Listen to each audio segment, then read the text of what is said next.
How do you pray for somebody who you feel has really, really harmed you? So what, it's easy to sit there with the anger and the toxicity and the bitterness? That's What do you easy? think is the biggest gift that you've given your daughter? I loved her the way that she loves people now. We didn't have a strong relationship. She never knew me. She never really knew who I was. She is power.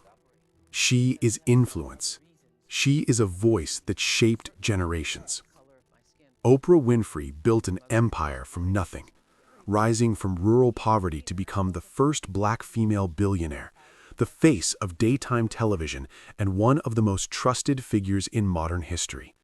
For 25 years, her show didn't just entertain, it defined culture. She interviewed presidents. She made millionaires overnight. She turned pain into purpose, publicly. She has everything. Wealth, respect, legacy. But here's what nobody asks. What happens when the woman who helped the world heal never fully healed herself? Because behind the applause is a silence, and inside that silence is a child who never stopped running. The golden cage. Fame gave Oprah a platform, and then it demanded something in return. Her vulnerability, her story, her pain. The very thing that made her powerful became the thing she could never escape. Because Oprah didn't just host conversations, she became them. Trauma, healing, confession. Day after day, episode after episode, she opened wounds, some hers, some others, and the world watched, closely, hungrily. Because pain sells, and Oprah delivered it better than anyone. But here's the cost of turning your pain into a brand. You don't get to put it away. It follows you. Into every interview, every speech, every quiet moment after the cameras stop rolling. A golden cage, built not from wealth, but from expectation. Back to the dirt. Back to the South. Back to the heat. Back to the beginning. Mississippi. Not the version shown in textbooks, the real one. Dust in the air, segregation in the streets, poverty in every corner. A young Oprah, barefoot, wearing dresses made from potato sacks, not as a metaphor, as reality. Her grandmother was strict. Discipline was harsh. Love was conditional. But there was one thing she was given: words. She learned to read early, spoke with clarity, confidence, as if language itself was her way out. Because when you have nothing, your voice becomes everything. And then, it breaks. At 9 years old, the world doesn't just become difficult, it becomes dangerous. Abuse, repeated, silenced, ignored, not once, not twice, but over years, by people she should have been able to trust. This wasn't just trauma, it was betrayal, and betrayal does something deeper. It rewires you. It teaches you that safety is an illusion, that love comes with conditions, that silence is survival. She carried it, quietly, like a weight tied to her identity.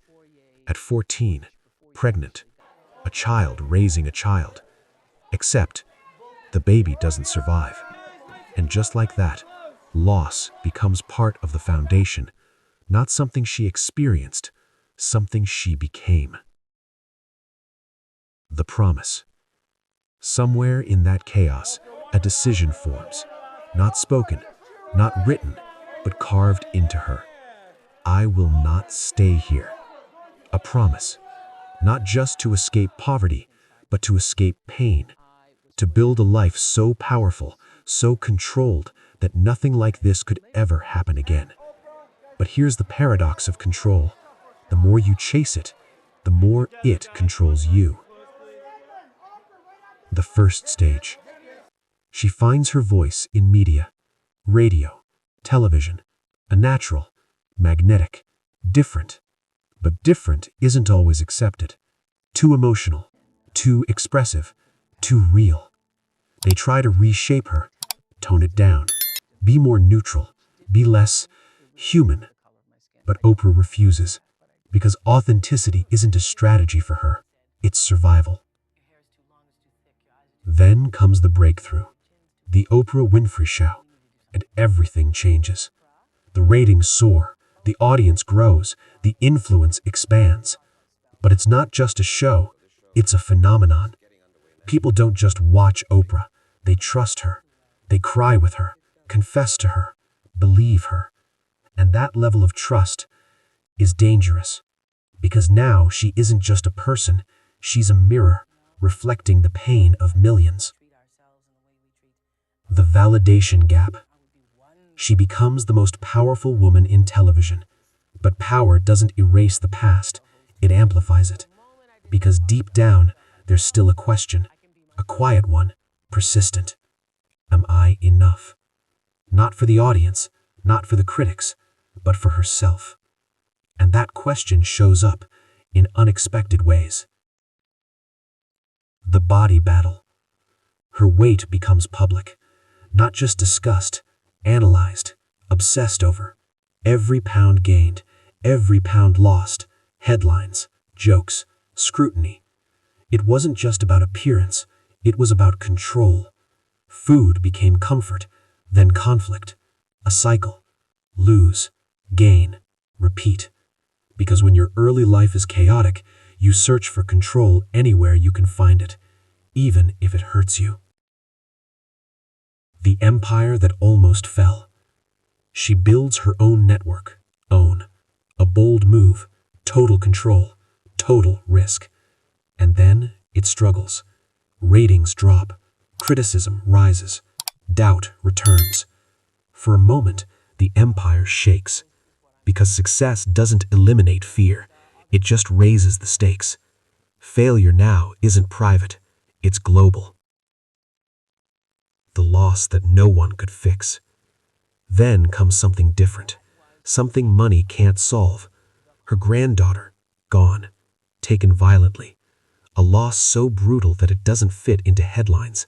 16 stab wounds, numbers that don't feel real, pain that doesn't translate. Because some grief is too heavy for language. And even Oprah, the woman who built her life on words, couldn't fully explain it. The loneliness. She has everything, homes, influence, power, but no children, no traditional family.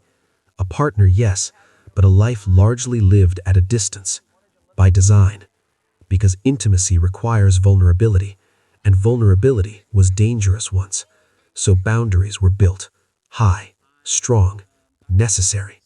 But boundaries have consequences. They protect you and isolate you. The psychological loop. Control, success, exposure, repeat. She shares her story to heal, but sharing also reopens it, again and again and again. So the question becomes, how does the woman who gave millions a voice still feel unheard in her quietest moments? Back to the girl. Back to the dirt roads. Back to the silence. Back to the child who learned too early what the world could do. Everything she built was a response, a reaction, a defense. Not just ambition, but protection. Because when your foundation is broken, you don't just build a house, you build a fortress. The pivotal moment. There was a moment, small, fragile, easy to miss. A young Oprah standing between two futures. One path said, stay silent, stay small, accept the world as it is. The other said, speak, risk everything, be seen. One would keep her safe. The other would expose her, break her, or set her free. She chose to speak. Because even when speaking sets you free, it doesn't erase what happened. The wounds don't disappear. They adapt, they hide, they resurface in different forms. Control, perfection, distance. Success doesn't heal trauma. It just gives you better ways to cope with it. the legacy.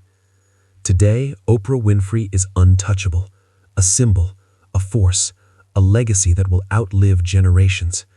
But beneath the empire, there's still that girl, still carrying echoes, still searching for something success couldn't buy: peace. Because the real story isn't how she became powerful, it's what she was running from, and whether she ever truly escaped it. Because sometimes, the strongest people in the world are the ones still trying to convince themselves they're safe.